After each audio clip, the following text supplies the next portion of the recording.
ሰላም ክብራትና ክብራን ተመልካቾቼ ዛሬ የምንመለከተው የዶሮ እርባታና ወጪዎቹን በተመለከተ ነው። ዶሮ እርባታ ላይ መሰማራት የምትፈልጉ ካላችሁ የትኞቹ ወጪዎች ከባድ ናቸው፣ የትኞቹ ደግሞ ቀለል ያሉ ወጪዎች ናቸው፣ ስቴፓቸውስ ወይም ደግሞ በቅድመ ተከተል እንመለከታቸዋለን። ከአንድ እስከ አምስት አስቀምጬላችኋለሁ። የምንጀምረው ታዲያ ከአምስተኛ ወጪ ይሆናል። ከአምስተኛ አራተኛ፣ ሶስተኛ፣ ሁለተኛና አንደኛ እያለን እንሄዳለን። አንደኛውና ሁለተኛው እጅግ በጣም ሊታሰብበት የሚገባና ስራውን ቀጥተኛ በሆነ መልኩ ወደ ኪሳራ ሊያስገባችሁ የሚችል ጉዳይ ነው። ሁለቱ በቁጥርም ደግሞ እንመለከታለን። ምን ያክል ወጪ ሊያስወጣችሁ ይችላል ወይ ምን ያክል ሊታሰብበት ይገባል የሚለውን በደንብ የምንመለከት ነው የሚሆነው ማለት ነው። አብራችሁን ከቆያችሁ ብዙ ትምህርቶችን ታገኙባችኋላችሁ።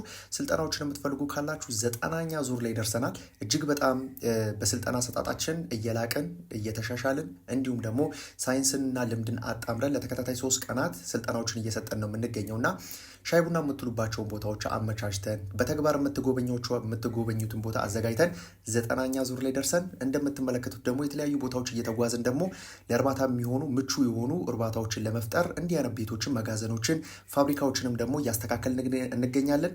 በየክፍለ ሀገራትም ዶሮ እየላክን እንገኛለን። ሁሉም አካባቢ ላይ በነፃ ትራንስፖርት ባዘዛችሁት መጠን ሙሉ ፓኬጁን እያደረስን ነው የምንገኘው። እርባታችሁን ደግሞ በእኛ ለማሰራት የምትፈልጉና እንዲዘጋጅላችሁ የምትፈልጉ ካላችሁ እጅግ በጣም ዘመናዊ የሚባሉ 3 ማሽኖችን በመጠቀም እርባታውን ከበሽታ ነፃ ወይም ደግሞ በከፍተኛ ሁኔታ የፓራሳይቶችን ሳይክል ከመግታት ጋር ተያይዞ ወይም ደግሞ ዑደትን ከመግታት ጋር ተያይዞ እጅግ በጣም ከፍተኛ የሆነ ኬሚካል ርጭት ፍሌም ገኖች እንደምትመለከቱት እየተጠቀምን በተለያየ መንገድ የተለያዩ የማይክሮ ኦርጋኒዝሞች ሊሆኑ ይችላሉ፣ ፓቶጂኖች፣ እነዚህን ሙሉ በሙሉ የማዳከሙን ስራ እንሰራለን። እናንተ ዶሮቻችሁን ካስገባችሁ በኋላ ሰላማዊ ስራ እንድትሰሩ ያደርጋል ማለት ነው። እጅግ በዘመናዊ ማሽኖች እንደዚህ እርባታችሁን እናዘጋጅላችኋለን። ከዚህ በተጨማሪ ታዲያ ዶሮዎችን ኦርደር ላደረገ ደግሞ በምትመለከቱት መልኩ ዶሮዎቻችንን ለማስረከብ በመጣንበት ጊዜ ላይ ደረጃውን የጠበቀ እርባታ እንድትፈጥሩ ደግሞ በተመሳሳይ መልኩ እንደምትመለከቱት ሁሉንም ነገር በእኛ በራሳችን ሰራተኞች በራሳችን ባለሙያዎች ሰርተን እናሳያችኋለን፣ እናስረክባችኋለን ማለት ነው። ስለዚህ ከኛ ጋር መስራት አንድ እርምጃ ቀዳሚ መሆን ነው፣ ወይም ደግሞ የእርባታን ዘርፍ ሙሉ በሙሉ ከኛ ጋር ማከናወን ትችላላችሁ። በምትመለከቱት መልኩ እንግዲህ ኪሳራ ውስጥ የገባ ፋርምም ካላችሁ በበሽታ ሁኔታ፣ በአያያዝ ጉለት ሊሆን በድንገተኛ ሁኔታዎች ሊሆን ይችላል። በተለያየ አጋጣሚ ካለማወቅም ጋር ተያይዞ አሁን ላይ እየከሰረ ያለ እርባታ ካላችሁ እኛም ብቻ መጥራት ነው። ሙሉ በሙሉ በተወሰነ ጊዜ ውስጥ ብቻ ወደ ትርፋማነት እንድትመጡ እናደርጋችኋለን ማለት ነው። ስለዚህ ከኛ ጋር መስራታችሁ እጅግ በጣም ይመረጣል ማለት ነው። ዛሬ እንግዲህ የመጣሁበት ሀሳብ ቀጥታ ወደ ወጪዎቹ ዝርዝር ነው የማነሳላችሁ። ዛሬ 5 ወጪ ዝርዝሮችን አስቀምጥላችኋለሁ። በተለይ ጀማሪዎች ናችሁ፣ ያው እኛም ጀማሪ መሰረት አድርገን ነው ይህንን ኢንፎርሜሽን የምናቀብላችሁና ጀማሪ ዶሮ አርቢ ወደ ዶሮ እርባታ ስራ ላይ ከመግባቱ በፊት በጣም አስቸኳይ ሊባሉ የሚችሉ ወጪዎች አሉ። በጣም አሳሳቢ ናቸው የሚባሉ ወጪዎች አሉ። እነዚህ ወጪዎች ግን በቅድመ ተከተላቸው ነው የምነግራቸው። እያንዳንዳቸውን በተወሰነ መልኩ በምሳሌ መሰረት ወይም ደግሞ በተወሰነ መልኩ ጠለቅ ያለ ማብራሪያ አቀብላችኋለሁ ማለት ነው። የመጀመሪያው እንግዲህ በጣም መጨረሻ ላይና ቀላል ወጪ ብዬ ያስቀመጥኩት 5ኛ ደረጃ ላይ ያስቀመጥኩት ወጪ ምንድነው? የሰራተኛ ደሞዝ ነው። የሰራተኛ ደሞዝ በዶሮቻችን ልክ የሚተመን ነው የሚሆነው፣ ወይም ደግሞ በዶሮቻችን ልክ እንደ ሰራተኛው ጉብዝናና እንዳላችሁ ዶሮች የሚለካ ነው። ነገር ግን ደግሞ የዚህን ደግሞ አማካኝ የሆነውን ወጪ እንመልከት። ወይም ደግሞ ለአንድ ሰራተኛ ከስንት እስከ ስንት እንከፍላለን? ያ ማለት በዚህን ጊዜ ለአንድ ሰራተኛ 1000 ዶሮ እንኳን ብታስገቡ 1500 ዶሮችን እስከ 1500 ድረስ ባለው የምታስገቡ ከሆነ አንድ ሰራተኛ ስታስገቡ ይሄም ደግሞ ከ5000 ብር እስከ 5500 ብር። እቺ 500 ብሯ ልዩነት ምንድነው? የጉብዝና ጭማሪ እንደ ቦነስ ታስበው ማለት ነው። ስለዚህ ለጎበዝ አርቢዎች ወይም ደግሞ ለጎበዝ ሰራተኞች 500 ብር ጭማሪ ይኖራቸዋል። እስከ 5500 ብር ድረስ ደሞዝ ይከፈላቸዋል። ይህም ደግሞ በየወሩ የሚሆን ነው። ስለዚህ ይህ በጣም ቀላል የሚባለው ወጪ ወይም ደግሞ 5ኛና መጨረሻ ደረጃ ላይ እያስቀመጥኩት ወጪ ነው ማለት ነው። ስለዚህ ሰራተኞቻችሁን ስትቀጥሩ ከሙያ አንጻር፣ ከጉብዝና አንጻር፣ ከታታሪነት አንጻር እንዲሁም ደግሞ ሙሉ በሙሉ እርባታችሁ ሊቆጣጠሩ የሚችሉ ያ ማለት ግን ሰራተኛ ወይም ደግሞ እንደዚህ ይህንን ያክል ገንዘብ ከፍላችሁ የምታሰሯቸው ሰራተኞች ልምዳዊ በሆነ መንገድ ወይም ደግሞ ሳይንስን ባልተከተለ ወይም እናንተ ለንብረቶቻችሁ ወይም ደግሞ ለስራው ዋና ኃላፊነቱ የምትወስዱት እናንተ ሆናችሁ ነገር ግን ደግሞ ዶሮቻችሁን ለማብላት ለማጠጣት ነገር ግን የጉልበት ስራዎችን ጨምሮ ለመስራት የሚረዷችሁ የሚያግዟችሁ የእነዚህ ሰራተኞች ናቸው። እነዚህ የዶሮ እርባታ ሙያ ልምድ ያላቸው ሰራተኞች ይሆናሉ ማለት ነው። ወደ 4ኛ ደረጃ ልለፍላችሁ። በ4ኛ ደረጃ የምንመለከተው የመድኃኒት ወጪ ነው። መድኃኒትና መሰል ወጪዎች ናቸው። እነዚህ ወቅትን ጠብቀው የሚመጡ ናቸው። አልፎ አልፎ ለምሳሌ እንደ ቫይታሚን ልትመለከቱ ትችላላችሁ፣ ክትባቶችን ልትመለከቱ ትችላላችሁ፣ አንቲባዮቲኮችን ልትመለከቱ ትችላላችሁ። ከመድኃኒት ውጪ ያሉትን ሁሉንም ወቅትን ጠብቃችሁ የምትሰጡት ነው። ወይም ደግሞ የሚታወቅ የሆነ ጊዜ አላቸው፣ የሚሰጥ ጊዜ ስኬጁል አላቸው ማለት ነው። ስለዚህ በዶሮቻችሁ እድሜ መሰረት፣ በዶሮቻችሁ ብዛት መሰረት ሂሳብ የሚወጣላቸው ናቸው። ነገር ግን ደግሞ ቀላል የሚባል ወጪ አታወጡ። ቀላል የሚባል ወጪ ለእነዚህ አታወጡ። ያ ማለት ከበድ ያለ ወጪን ታወጣላችሁ። እነዚህ ነገሮች ለምሳሌ በበሽታ አንጻር ስንመለከታችሁ ከአሁን ከመድኃኒትን ለብቻ ያስቀመጥኩላችሁ ጉዳይ ምንድን ነው? አንደኛ ምን ያክል ኢፌክቲቭ ነው ወይም ደግሞ ምን ያክል በሽታውን አውቃችሁት ነው ለዛ ትሪትመንት መድኃኒት እየገዛችሁ ያላችሁት የሚለው ትንሽ አጠራጣሪ የሚሆንበት ነገር በጣም ሰፊ ስለሆነ ነው። ሁለተኛ ነገር ግን ለብቻ ያስቀመጥኩላችሁ ቫይታሚኖችን፣ ክትባቶችን እና አንቲባዮቲኮችን ብዬ ያስቀመጥኩላችሁ ግን የሚታወቅ ጊዜ ያላቸው የመስራት ደረጃቸው እጅግ በጣም ሊረጋገጥ የሚችል ነው።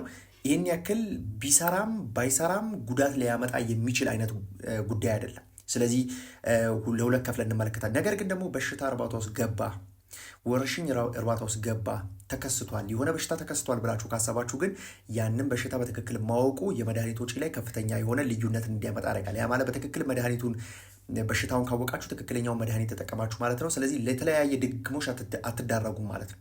የተለያዩ ብራንዶች አሉ። ያንን ብራንዶች መርጣችሁ በጣም ከፍተኛ የሆነ ጥራት ደረጃ ነው ያለው። እንዲሁም ደግሞ የሚመጠንለት ዲያሉት የምታደርጉበትም የውሃ መጠን የሚታወቅለት።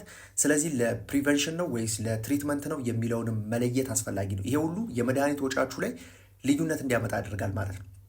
ስለዚህ በሽታውን ማወቅ ከዛ መድኃኒቱን መምረጥ የመድኃኒት ለተደጋጋሚ ለመድኃኒት ወጪ እንዳትዳረጉ ከሚያደርጓቸው ነገሮች ሁለት ነገሮችን መጥቀስ ይቻላል ማለት ነው። ስለዚህ የመድኃኒት ወጪ በአራተኛ ደረጃ ላይ ያስቀመጥኩት ነው። ቀላል የሚባል ወጪ አይደለም። በቁጥር ብናስቀምጠው የሆነ ፋርማሲ ላይ ሄዳችሁ ምናልባት ከ3,000 እና 4,000 ብር በላይ ልታወጡ ነው እንጂ ከዛ በታች ልታወጡ የምችሉበት ሁኔታ የለም። በተለይም 1,500 እና 2,000 ዶሮ ካላችሁ ምናልባት 5,000 እና 6,000 ዶሮ ብር ነው የምታወጡት ማለት ነው። ስለዚህ ከዚህ ጋር ተያይዞ ቀላል የሚባል ወጪ አይደለም። በአራተኛ ደረጃ ላይ ያስቀመጥኩት የመድኃኒት ወጪ በከፍተኛ ሁኔታ ሊታሰብበት ይገባል። ደካማ የሆነ አያያዝ ካላችሁ፣ ስራው ላይ ምናልባት ብዙ ጥልቀት ያለው እውቀት ከሌላችሁ፣ ልምድ ከሌላችሁ በተወሰነ መልኩ ለተደጋጋሚ ለሚሆን በሽታ ልትዳረጉ ትችላላችሁ። በተመሳይ መልኩ ደግሞ ወጪውን በዛው ልክ ከፍ ይላል። ትንሽ ስራችሁን ሊያንገዳግድ የሚችልበትና ትርፋችሁን ሊነካ የሚችልበትም ሁኔታ ይኖራል ማለት ነው። ሌላው ግብአቶች ናቸው። ግብአቶች የምንላቸው እንደዚህ ከመመገቢያ፣ ከመጠጫ፣ ከማብራት መሰል ጉዳዮች አጠቃላይ ከኤሌክትሪካል ኢንስታሌሽን ጋር ተያይዞ እንዲሁም ደግሞ ወተር ላይኖችን የምትዘረጉበት ሰዓት በተለይ አውቶማቲክ ድሪንከሮችን፣ ቤል ድሪንከሮች የምትጠቀሙ ከሆነ፣ ኒፕልሶችን የምትጠቀሙ ከሆነ በተመሳሳይ እነዚያ ነገሮች የምትጠቀሙ ከሆነ በተወሰነ መልኩ ሊቸግራችሁ የሚችልበት ሁኔታ አለ ከውጭ አንጻር ማለት ነው። ስለዚህ እርባታውን ይሄ ግብአቶች የምንላቸው ነገሮች ምንድነው? እርባታውን ስትጀምሩ ሊቸግራችሁ የሚችል ነው። እርባታውን ከጀመራችሁ በኋላና የሚቀጥሉትን 5 እና 6 ባቾችን በምትሰሩበት ሰዓት ያንኑ እቃ ስለምትጠቀሙት ያ እንደ ንብረትነትን የሚቆጠር ነው። ነገር ግን መጀመሪያ ስትገቡ ለእነዚህ ግብአቶች መመገቢያዎችን፣ መጠጫዎችን እንዲሁም ደግሞ ለሰራተኛ ማብሰያ የሚጠቀሙባቸው ከፍራሽ ጋር ተያይዞ ከማብሰያ እቃዎች ጋር ተያይዞ እንዲሁም ደግሞ ይሄ የፒፒኢ የምንላቸው የፐርሰናል ፕሮቴክቲቭ ኢኩዊፕመንት የምንላቸው ደግሞ ለእናንተ ለባዮሴኩሪቲ ፕሮቶኮል ለመጠበቅ የምትጠቀሙባቸው እቃዎች አሉ። እነዚህ ሁሉ እቃዎች የሚጠቀሱ ናቸው ማለት ነው። ስለዚህ ከዚህ ጋር ተያይዞ ለመጀመሪያ ያክል ስትገቡ ሁሉም ነገር ግዢ ስለሚሆን ከውሃ ጋር ተያይዞ ከውሃ ማጠራቀሚያ ሮቶ ጋር ተያይዞ ለዶሮች ከምትጠቀሟቸው እያንዳንዱ እቃዎች ጋር ተያይዞ እንደ መነሻ ግብአት ብለን እናጠቃልላቸውና እነዚህ ሁሉ በሶስተኛ ደረጃ ላይ የሚጠቀሱና ከፍተኛ ወጪ ልታወጡባቸው የምትችሏቸው እቃዎች ናቸው ማለት ነው። ስለዚህ ለእነዚህ ትኩረት መስጠት ያስፈልጋል። እነዚህ በነገራችን ላይ አላቂ የሚባሉ እቃዎች አይደሉም። አላቂ እቃዎች የሚባሉ አይደሉም። አላቂ እቃዎች 2 እና 1 ላይ የምንመለከታቸው ወይም ደግሞ ተደጋጋሚ ወጪ ሊኖሩባቸው ቋሚ ወጪዎች፣ ተደጋጋሚ ወጪዎች፣ በቃ የማይቀሩ አይነት ወጪዎች በመጠንም ደግሞ ከፍተኛ የሆኑት 2ኛ እና 1ኛ ላይ የተቀመጡት ናቸው። ስለዚህ ከዚህ ጋር ተያይዞ እንደ ግብአት የምንቆጥራቸው በተደጋጋሚ የሚገዙ አላቂ የሚባሉ እቃዎች አሉ። መነሻ ስራውን ለመጀመር ብቻ ወጪ ሊታረጉባቸው የሚችሏቸው ናቸው ማለት ነው። ሌላው በሁለተኛ ደረጃ የምንመለከተው የቤት ኪራይ ነው። የቤት ኪራይን በተመለከተ ባለማወቅ ብዙ ሰዎች ሲሳሳቱ ይታያል። ያ ማለት የምታስገቡትን የዶሮ መጠን አለማወቅና የምታገኙትን ገቢ ልታተርፉ የምትችሉትን መጠን አለማወቅ በከፍተኛ ሁኔታ ይጎዳቸዋል። ስለዚህ ከዚህ ጋር ተያይዞ የቤት ኪራይ በምትከራዩበት ሰዓት፣ ለዶሮ ቤቶች የተዘጋጁ ቤቶችን በምትከራዩበት ሰዓት፣ መሬት በምትከራዩበት ሰዓት፣ የተለያዩ ሼዶችን፣ መጋዘኖችን በምትከራዩበት ሰዓት ልዩ ጥንቃቄ ይፈልጋል ማለት ነው። አንድ የተከራያችሁት ቤት ዓመት ከምናምን ዋጋ ስለሚያስከፍላችሁ የመጀመሪያውን ጥንቃቄ አድርጋችሁ ቤት ያ ማለት ምን ያክል ትርፍ ላገኝበት እችላለሁ፣ ምን ያክል ዶሮ አስገብቼ ምን ያክል ካሬ ነው ምን ያክል ኪራይ አለው በወር የሚለውን ካመጣጠናችሁ በቂ ነው ያ። ስለዚህ እነዚህ ከግምት ውስጥ መግባት ካሉባቸው ጉዳዮች ውስጥ በዋነኝነት የሚጠቀሱ ናቸው። ስለዚህ የቤት ኪራይ አንዴ ከገባችሁበት በጣም ረጅም ጊዜ ያ ማለት ዶሮዎቹን ማውጣት ስለማትችሉ በውስጥ አዋቂነት ማለት ነው የተለየ ጉዳት ስለሚደርስባቸው መውጣት ትችላላችሁ፣ የሚከለክላችሁ የለም። ነገር ግን የሚከሰተው ጉዳት ግን ከፍተኛ የሆነ ኪሳራ ሊያስከትልባችሁ ስለሚችል ቦታ ለቆ መውጣቱ የባሰ ስከፍሉ ከነበራችሁበት ኪራይ የባሰ ጉዳት ስለሚያመጣ ጥንቃቄ መደረግ ያለበት ከዚህ አንግል ነው ማለት ነው። ሌላው በዋነኝነትና በአንደኝነት ደግሞ የምጠቅሰው የመኖ ጉዳይ እንግዲህ በተደጋጋሚ በትልቁ ቻናላችንም ላይ ሲነሳት ሰምታችሁ ሊሆን ይችላል። ወይ በማምረት ወይ በግዢ ከሁለት አንዱ ልሰሩበት ትችላላችሁ። በአብዛኞቹ እርባታ ላይ ያሉ ምናልባት ከ90% በላይ የሚሆኑ አርቢዎች እየተጠቀሙ ያሉት በግዢ ነው። ስለዚህ ግዢ ማለት በብዙ መንገድ ልትጎዱ የምችሉበት ሁኔታ አለ። እያንዳንዱ ዶሮ አርቢ የራሱን የኮንሰንትሬትድ ፊድ ቢያመርት ተመጣጠነ ሊባል የሚችል መኖ ቢያመርት ይመከራል። ከዚህም ጋር ተያይዞ የመኖ ወጪ ከጠቅላላ ሽያጫችሁ ከ68% እስከ 72% የሚደርስ ወጪ ይወጣል። ያ ማለት ከጠቅላላ ሽያጫችሁ ያ ማለት 200 እና 300 ሺህ ብር በወር ወይ በ15 ቀን ሽያጭ ቢኖራችሁ ከዚህ ውስጥ ቀጥታ ወደ መኖ ሻጩ ወይም ደግሞ ወደ መኖ የምትገዙበት ቦታ ወጪ የምታደርጉት እስከ 70% በአማካኝ ሊሆን ይችላል ማለት ነው። ስለዚህ ከዚህ ጋር ተያይዞ የተለያዩ ቅድም እንዳልኳቸው አላቂ እቃዎች አሉ፣ የሰራተኛ ወጪ አለ፣ ዩቲሊቲ ኮስት የምንለው የማብራት የውሃ እነዚህ ጉዳዮች አሉ። እነዚህ ስጨምሩበት ደግሞ የእናንተ ትርፍ በጣም አናሳ ይሆናል ማለት ነው። ስለዚህ በዋነኝነት መኖ ላይ መስራት ግዴታ ነው። ስለዚህ ከፍተኛ የሆነ ወጪ የምታወጡት እሱ ላይ ነው።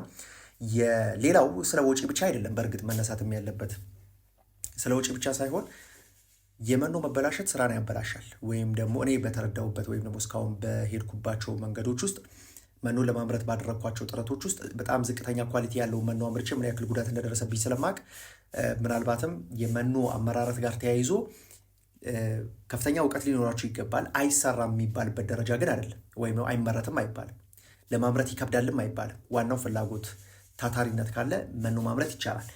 አሁን ላይ መኖ ማምረት የጀመረ ካለ የወደፊቱን የዶሮ እርባታ መንገድ ጠረገ ወይም ደግሞ አስተካከለ እንደማለት ነው። ስለዚህ ከዚህ ጋር ተያይዞ የመኖ ወጪ በጣም በከፍተኛ ሁኔታ ነው። አንደኛ የመኖ ወጪን ራሳችሁ ማምረታችሁ የመኖ ወጪ እንዲቀንስላችሁ ያደርጋል። ያ ማለት በኩንታል በጣም አሁን ባለው የመኖ ኳሊቲ አሁን ባለው የጥራት ደረጃ ድርጅቶች እየሰሩ ባሉበት ሁኔታ እንኳን ብታመርቱ 400 ብርና 500 ብር በኩንታል ታገኛላችሁ። ያ ማለት ግን ይሄ ኳሊቲውን ወረድ ስታደርጉት ነው። ኳሊቲውን ግን ጠብቄ ልስራ ካላችሁ ምንም አይነት ትርፍ አታገኙም። ነገር ግን ደግሞ እጅግ በጣም ታይቶም ተሰምቶም የማይታወቅ አይነት ኳሊቲ ያለው መኖን ማምረት ትችላላችሁ። በምን? ያለማሸግ በቤታችሁ ብቻ ምንም ላይሰንስ ሳይጠበቅባችሁ ምንም ግብአት ሳትቸገሩ ይሄ ሁሉ ማድረግ ትችላላችሁ። ከዚህ ጋር ተያይዞ ጠንከር ያለ ቪዲዮ እና እናንተን በበቂ ሁኔታ ሊያስረዳ ይችላል ብዬ ያሰብኩትን አንድ ቪዲዮ ሰራላችኋለሁኝ። በተመሳሳይ መልኩ እንግዲህ የሚቀጥለው ቪዲዮ ላይ ስለ መኖ ጥያቄ ካላችሁ እንዲሁም ደግሞ እያንዳንዱ ዶሮ አርቢ መኖን በተመለከተ በደንብ ሊያስብበትም የሚገባ አይነት ጉዳይ ስለሆነ የመኖ ወጪ ከፍተኛውን ድርሻ ይወስድባቸዋል። በእርግጥ ደግሞ ለምሳሌ በቁጥር መልክ ስንመለከተው አንድ ዶሮ አርቢ ለምሳሌ 600 ሺህ ብር ለ2 ወር ቄብ ዶሮዎች የሚያወጣ ከሆነ ዶሮቹ እንቁላል እንኳን እስኪጥሉለት እስከ 700 ሺህ ብር የሚያወጣ መኖ ሊያስገዛው ይችላል። ስለዚህ አንዳንድ ጊዜ ዶሮዎች እንኳን ከመገዙበት የሚበሉት እጅግ በጣም ሊበልጥ ይችላል። ጥንቃቄ መደረግ ያለበት ይህን ጊዜ ነው። ስለዚህ ይሄ ከፍተኛ መጠን ያለው ወጪን እንዴት እንቀንሳለን፣ እንዲሁም ደግሞ ጥራት ደረጃውን እንዴት ጠብቀን ደረጃውን የጠበቀ እርባታ ወይም የማያስቸግር እርባታ ቅድም የጠቀስናቸው ለምሳሌ የመድኃኒት ወጪዎች እዚህ ጋር ባለው የመኖ ኳሊቲ አንጻር የሚታዩ ናቸው። የመኖ ኳሊቲው በወረደ ቁጥር እናንተን ለመድኃኒት ግዢና ለቫይታሚን ለተለያዩ ሰፕሊመንቶች እንድትዳረጉ ለወጪ እንድትዳረጉ ያደርጋል ማለት የግድ ሰፕሊመንት ያስፈልጋቸዋል። እንደ ተጨማሪ የምትሰጧቸው ተጨማሪ እነሱን ሰፖርት ሊያደርጋቸው የሚችል ነገር ያስፈልጋቸዋል በኒውትሪሽን ጉዳይ ማለት ነው። ስለዚህ ዶሮቻችሁ በተለያየ አጋጣሚ የተለያዩ ዲፊሽንሲዎች ያጋጥሟቸዋል፣ በተለይ በቫይታሚን ጉዳይ። ስለዚህ እነዚህ ደግሞ ምናልባት የማይቀረፉላቸው ከሆነ በተመሳሳይ መልኩ ሄዶ ወደ በሽታ ምልክቶች ዶሮቻችሁ በጣም ዊክ የመሆን በጣም የመድከም አይነት ፕሮዳክቲቪቲያቸውን በጣም የመያዝ ሎ ፕሮዳክቲቭ ከመሆን ጋር ተያይዞ የሚገናኝ ይሆናል ማለት ነው። ስለዚህ ከዚህ ጋር ተያይዞ ዶሮቻችሁ በዋነኝነት የሁሉ ነገር ቁንጮ ሊባል የሚችለው መኖ ነው። ስለዚህ እዚህ ላይ በደንብ ሊታስቡበት ይገባል። እዚህ ላይ በደንብ ከሰራችሁ ነገ ከነገ ወዲያ 10 ሺህ 15 ሺህ በብድር መልኩ እንኳን ገብታችሁ ወደዚህ ስራ ብትገቡ በጣም ቋሚና ኦንትራክ ሊሄድ የሚችል ምርትም ጤናም ይኖራችኋል ማለት። ዶሮቼ እንደዚህ ናቸው ብላችሁ ታውቃላችሁ። ለምን? እጃችሁ ላይ መኖ ስላለ ማለት ነው። ሰላሙን